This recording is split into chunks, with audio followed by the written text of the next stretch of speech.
Okay, UFC Vegas 44, Jose Aldo versus Rob Font has come and gone.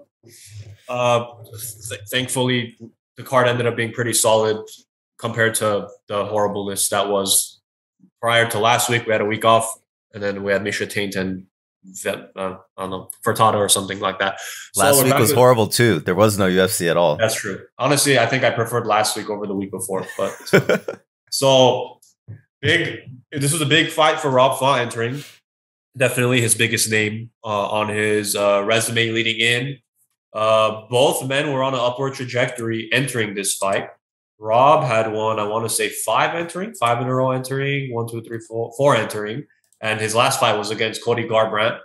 And then Aldo, since losing to Piotr Jan for the vacant belt last year, 2020, yeah. He has now come back and won three in a row. He beat Marlon Vera, Pedro Munoz, and then Rob Font yesterday. So it's big for Jose Aldo because he is 36, 7, something like that. 35. 35, okay. Why are you trying to age the guy? I mean, we were talking about it yesterday briefly because, again, it's like another older fighter that is like having a resurgence-ish kind of thing, still at least staying in the picture. I think had Aldo lost this, it would have been tough to kind of get back into the picture. He's a year older than Rob, though. I understand that, but I think it's more of like, I know. Look, I'm not saying like Rob is completely in the clear too, but I don't know. I'm just glad the fight was as good as it was. But for Aldo, I don't know. I'm sometimes it feels like UFC tries to, nudge people towards the exit. I don't think necessarily that was not by any means the case with Aldo. He has such a strong following. He has so much respect amongst the fighters and the fans. But 435, after again, had lost to Jan the way he lost because he got beat down pretty bad. He's looked pretty good, and he's beat legitimate guys. Chito Vera's, upper comer division. Pedro Munoz was, faring fairly well, and still I consider him a good fighter. And then Rob Font again, like I said, was surging. But to start the fight, did not look like Aldo. I don't know. It looked like Aldo wasn't even there. Honestly, he was just getting hit and hit and hit, and then the last minute ish, he really turned it on in that first round.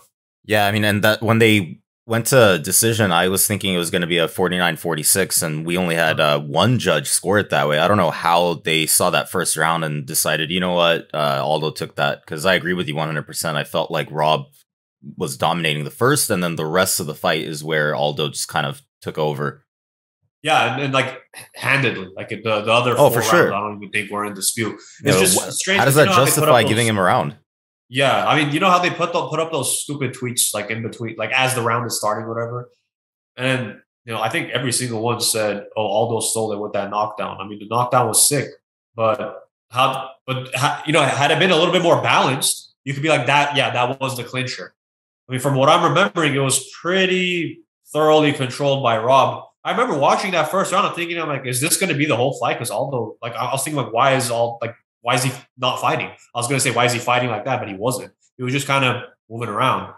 I was hoping it was going to be like that the whole fight because I had 100 on Rob and I lost that. Yeah, that's true. That's true. For you, it would have been good. Actually, if you can pull up the round one numbers, maybe number wise, it was closer than we're remembering. And I feel like if it is closer, it's probably skewed by the ending. Is that 37-23? 37-27.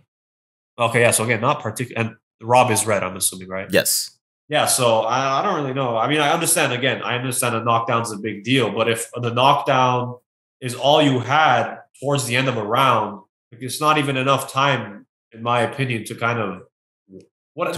Honestly, yeah, matter. The result is correct, but it was just kind of weird that people were, and two of the judges felt it was a sweep by Aldo. But regardless, outcome was correct.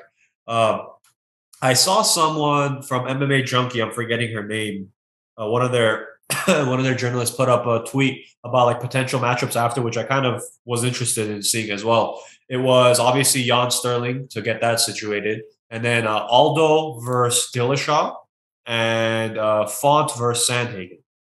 I mean, obviously the first one is going to happen unless Sterling has some other bullshit thing happen.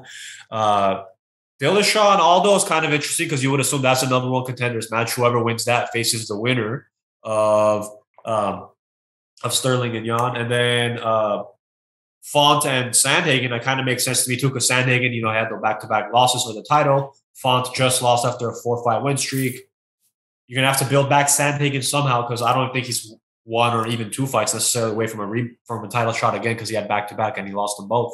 So again, with Bantam, we've almost every show I think we talk about how Bantam is so stacked, and especially it's like stacked pretty well rounded, but especially at the top, it's a very there's a lot of interesting things to possibly. Garbrandt, I don't know why he still shows there. He's fighting next week at flyweight, if I'm not mistaken. Yeah, he's fighting high car France. UFC and ESPN, man, they're the worst when it comes to updating stuff. Yeah, I mean, UFC's website is horrific. It looks like it was made on Wix or something. But yeah, so I mean, my final takes on yesterday's main event itself was super impressive performance by Aldo. It's pretty sleepy in the beginning, and then just the rest of the fight completely turned in 180. Tough loss for Font, but by no means am I like, oh, this guy's. I'm not writing him off. It's just I don't know. Maybe the moment was too big for him. I don't know what it was, but after that, or maybe that knockdown really rattled him the rest of the way. I have no clue, but.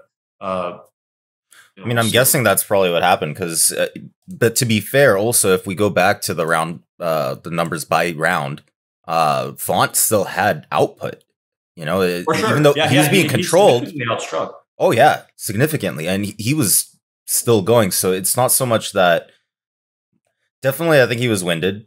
That knockdown kind of, took a little bit out of him. But I think overall, I don't know. I think it's just that ground control time. Really, that's what gave Aldo his win over this. And the takedowns were just nonstop. So, but if you were to just do this by strikes, clearly, even in the rounds that he lost, look at this.